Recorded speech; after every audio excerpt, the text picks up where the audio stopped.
सलाम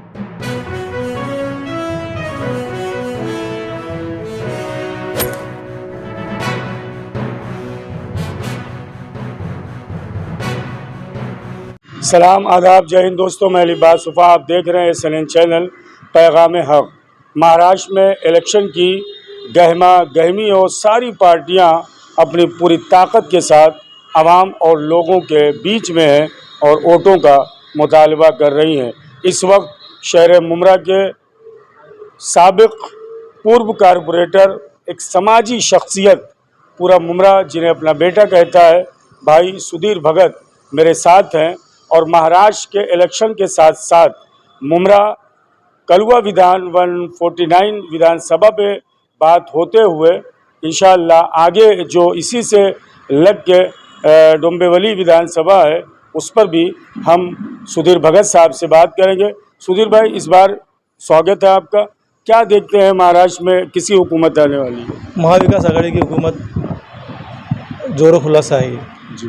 क्या ऐसा आप देख रहे हैं, क्या वजह है कि महाविकास आघाड़ी की हुकूमत आप देख रहे हैं? इसको कई अंतर से हम उसको डिवाइड कर सकते हैं, भाग सकते हैं कि जिस तरह से एक अच्छी खासी सरकार चल रही थी उसको जिस तरह से गिराया गया है, जिस तरह से पार्टियों को तोड़ा गया है, जिस तरह से आज की जो राजनीति जातिगण के ऊपर हो रही है वो सब जनता देख रही है और जनता इससे उब चुकी है। इसलिए उन्होंने कहा कि जो सरकार थी भले वो 5 साल चलती, अगर वो अच्छा काम करती नहीं करती उसका जवाब जनता देती, लेकिन उसको जनता का जवाब देने से पहले ही इन्होंने जो खेल किया उससे जनता चिड़ी हुई है।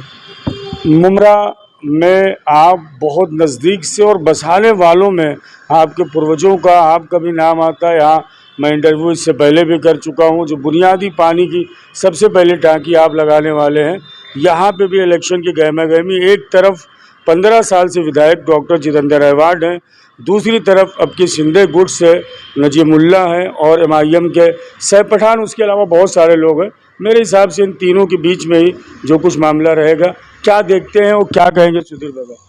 नहीं, आप देख रहे हैं कि महाविकास आघाड़ी जिस तरह से लोगों के बीच में जा रही है, कुछ वादे हमने किए, कुछ पूरे करने हैं और कुछ हमको आगे की सोच की तरफ से आगे बढ़ना है। जिसको इस इलाके का सब कुछ मालूम है उसी को लाएंगे तो अच्छा रहेगा। फिर नया आएगा, फिर नई सोच रखेगा, नए उसको समझने में, मुमरा के लोगों को समझने में उसको इतना वक्त लग जाएगा कि वो 5 साल निकल जाएंगे, तो मतलब नहीं है। जो समझ चुका है और जो आगे अच्छा कर सकता है उससे हमको काम निकालना चाहिए और वो महाविकास आघाड़ी के जितेंद्र अहवाड साहब ही कर सकते हैं, मुझे ऐसा लगता है। लोगों का कहना है कि 15 साल से डॉक्टर जितेंद्र अहवाड ने कुछ किया ही नहीं। लोगों ने उनसे कराया नहीं होगा फिर शायद। 2019 में उनके जो मेलो फेस्टिवल में वादे थे, हज हाउस, उर्दू घर, फलाना ढमाका, बल्कि जो बुनियादी सहूलियात है सुधीर भाई, चाहे वो पानी का आप देख लीजिए, उनका कारपोरेटर आचार संहिता से पहले पुलिस चौकी पे धरना दे रहा है। कब्रस्तान का मामला है, सैफ पठान एमगेट पे धरना दे रहे हैं। हज हाउस का कोई पता नहीं है। लाइब्रेरी का भी आनंद फानंद में उद्घाटन हो गया है। तो सुधीर भाई क्या देख रहे हैं, मुमरा में क्या तब्दीली देखा 15 सालों में? मैं बताना चाहता हूँ कि ये सब काम नगर पालिका के होते हैं। नगर पालिका ने ये सब सुविधा देनी चाहिए। नगर पालिका कहीं तो भी कम पड़ रही है। आप देखेंगे राजनीति में मुमरा के साथ हमेशा, मैं भले सेना में था लेकिन जब भी मुमरा की बात आती थी, यार मुमरा का कोई विषय आता था तो मैं हमेशा, वो NCP के हो, कांग्रेस के हो, समाजवादी के हो, MIM के हो, हम लोग सब लोग ने मिलकर के उसको मुँह तोड़ जवाब दिया है। मैंने कभी ऐसा नहीं देखा कि मैं किस पार्टी से बिलोंग करता हूँ। मैंने हमेशा देखा है कि मैं मुमरा से बिलोंग करता हूँ, मैं मुमरा में रहता हूँ और मैंने उस तरह से हम लोग ने जवाब दिया है।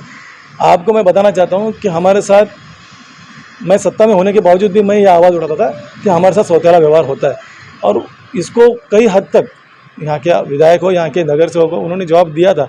लेकिन शायद हमको कुछ और रणनीति लेनी पड़ेगी, एक अलग तरीके से मुमरा के पानी के मसले को हल करने की ज़रूरत है। आप ही जैसे लोग हैं सुधीर भाई, बहुत अच्छी बात की ना, जिसकी वजह से मुमरा गंगा जमुनी तहसीब, जैसे आपने कहा कि आप शिवसेना में थे, उसके बावजूद भी 93 का भी जो दंगा हुआ है मुमरा महफूज था और आपके ही घर के लोग जो है बड़ी हिफाजत के साथ और यहाँ से मदद जा रही थी। नहीं, मैं आपको कहना चाहता हूँ कि जहाँ से अभी मेरा दोस्त आया है वो राबुड़ी इलाका है, वहाँ पर 1 नहीं, 2 नहीं, 3 नहीं, 4 नहीं, अनगिनत दंगा हुए हैं जी। लेकिन मुमरा उनसे कहीं ज़्यादा है, कहीं लाखों की आबादी से ज़्यादा है। लेकिन मुमरा में ये सब हुआ नहीं है और होगा भी नहीं, क्योंकि हम लोग समझदार लोग हैं। हमको पता है कि आखिर में मेरे पड़ोस में एक हिंदू रहता है, मेरे पड़ोस में एक मुस्लिम रहता है, तो हम लोग ये सब नहीं चाहते। और चाहने का तो सवाल ही नहीं है, हम लोग ये ऐसे बारे में सोचते भी नहीं है। लेकिन अगर कोई ऐसी शख्सियत जो ऑलरेडी दंगाई इलाके में से आए हैं तो पता नहीं मुमरा का फिर आगे क्या होगा।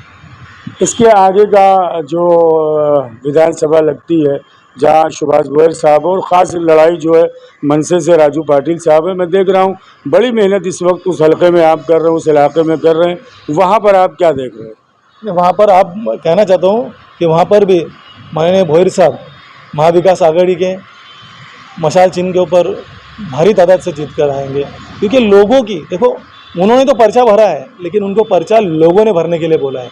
ये बहुत फ़र्क होता है कि लोग चाहते थे वहाँ पर, यहाँ तक कि वो खासदार की लोग वहाँ पर उनको खासदार तक के देखना, मुमरा के लोग चाहते थे कि वो खासदार की लड़े, यानी एक चाह होती है एक इंसान के उस किरदार की और एक लोगों की चाह होती है, वैसा उनके वहाँ पर एक चाह है लोगों की कि उनको चुन के लाना। एक सीनियर लीडर है, हकीकत यही है सुभाष भोयर साहब के काम बहुत सारे हैं, लेकिन राजू पाटिल मौजूदा विधायक थे, अपने कामों के साथ वो आवाम के बीच में जा रहे हैं, आप भी उनका प्रचार कर रहे हैं, पूरी ताकत के साथ कर रहे हैं। किन बातों को लेकर सुभाष भोयर के लिए सुधीर भाई आप जा रहे हैं लोगों के बीच में? मैं आपको बताना चाहता हूँ, भोयर साहब जब आमदार थे तब भी उनका ऑफिस खुला था, जब वो आमदार नहीं थे तब भी उनका ऑफिस खुला था, यही उनका प्लस पॉइंट है। वहाँ पर सुभाष भोयर साहब ने इससे पहले जब चुनाव लड़ा था तो रमेश पाटिल इनके बड़े भाई उनको पराजय किया था, अब राजू पाटिल है तो उनके लिए वो चीज़ नहीं है। और रही बात संपर्क की, तो मैं बताना चाहता हूँ कि राजू पाटिल के जो करीबी है उनसे पूछिए राजू पाटिल ने उनका फ़ोन उठाया है क्या। मैं राजू पाटिल आपके माध्यम से पूछना चाहता हूँ कि वो कौन से ऐसे दुख है और ऐसे सुख है जिनमें वो गए हैं, नहीं गए। ये सब बातें लोग जहन में रखते हैं कि कौन मेरे सुख में काम आया, कौन मेरे दुख में काम आया, कौन मेरे घर में जब आफत आई थी तो कौन खड़ा था। ये सभी बातें उस वक्त सबको याद आती है जब इलेक्शन होता है। और मैं आपको बताना चाहता हूँ जो विज़न सुभाष भोयर ने रखा था उस विज़न को ही राजू पाटिल पूरा नहीं कर पाए। और रही बात राजू पाटिल की, वो भी बखूबी जानते हैं कि उस वक्त इलेक्शन का माहौल क्या था और वह कैसे चुन के आए। एक भाई दूसरे भाई के लिए खड़ा था इसलिए वो चुन के आए, ठीक है। अभी उनके पार्टी ने उनको फोर्स किया है, वहाँ वो भी नहीं चाहते थे वहाँ खड़ा रहना, लेकिन अब उनके पार्टी ने कहा है कि उनको वहाँ खड़ा रहना है तो वो खड़े हैं। लेकिन वहाँ पर सुभाष भोयर साहब भारी तादाद से जीत कर आएंगे। नाज़रीन, ये थे मुमरा के पूर्व कारपोरेटर, साबिक कारपोरेटर और एक समाजी चेहरा भाई सुधीर भगत, जो महाराष्ट्र के इलेक्शन पर हमारी और इनसे बात हो रही थी। आपने सुना 20 तारीख को वोटिंग होनी है, वोट आपका हक है, आपको निकलना है, वोट करना है। 23 तारीख को रिज़ल्ट आना है। सुधीर भगत साहब का कहना है कि इसके अब की बार महाराष्ट्र में महाविकास आघाड़ी की सरकार आने वाली है। देखते हैं 23 तारीख को क्या होता है। इसी तरह देखते रहें SNN चैनल। मैं लिब्बास वफा, अब मैं आपसे चाहूँगा इजाज़त।